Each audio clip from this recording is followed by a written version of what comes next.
programang ito ay rated SPG, striktong patnubay at gabay ng magulang ang kailangan. Maaaring may masiselang tema, lengguwahe, karahasan, sexual, horror o droga na hindi angkop sa mga bata. Pauwi na sana sila Tanggol. Natanaw niya si Fatima na naglalakad kasama ang pamilya nito. Mabilis tumakbo si Tanggol papunta kay Fatima. Agad niya itong tinutukan ng baril. Sabay tanong kung sino ang pumaslang sa kanyang kapatid. Napilitan sabihin ni Fatima ang totoo kay Tanggol. Si Miguelito raw ang pumaslang kay David. Nagmamakaawa si Fatima kay Tanggol na tulungan sila. Dahil kapag makita sila ng pamilyang Guerrero, uubusin ang lahi nila. Humingi ng tawad si Fatima kay Tanggol dahil wala siyang nagawa sa kapatid ni Tanggol.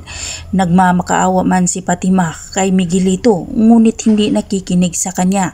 Paulit-ulit itong sinaksak. Pagkatapos nito ay saka binaril. Sumabat si Paeng, kaya hinahabol sila ng mga Guerrero dahil nalaman ni Fatima ang mga sekreto nila. Ako naman si Fatima kay Tanggol na siya ang titistigo laban kay Miguelito para mabigyan din ng hustisya ang pagkamatay ng kanyang ina, lolo't lola at kanyang tito. Nagdesisyon si Tanggol dalhin ang pamilyang Benito sa mansyon para ligtas ito. Dumating na sila Tanggol sa mansyon, nagtaka naman si Olivia kung bakit kasama ni Tanggol si Fatima. At sinabi pa ni Olivia na natandaan daw niya ang mukha ni Fatima na kasama sa motorcade nila ni Miguelito. Pinaliwanag ni Tanggol kung bakit kasama niya si Fatima.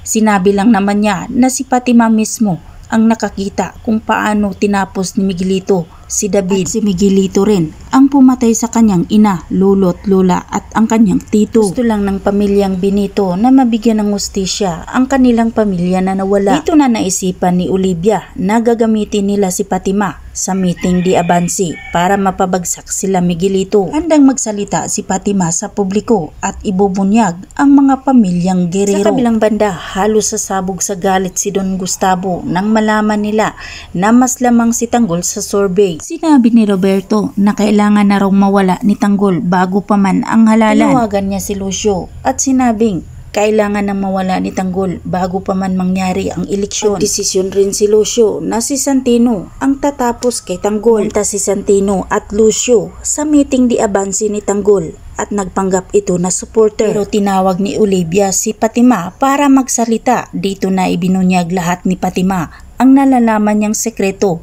sa pamilyang Guerrero. Lalo na ang ginawa ni Miguelito sa pagpaslang ng kapatid ni Tanggol na si David. Halos hindi makapaniwala si Santino sa narinig niya mula kay Fatima dahil ang akala nila ni Rigor na si Tanggol ang pumaslang kay David. Ano kaya ang gagawin ni Santino nang malaman na niya na hindi pala si Tanggol ang pumaslang sa kanyang kapatid na si David? Tutuloy pa kaya ni Santino ang kanyang plano? Yan ang ating abangan mga kaibigan. Hanggang dito na lang muna at aabangan na lang natin ang mga susunod pang magaganap sa Batang Quiapo.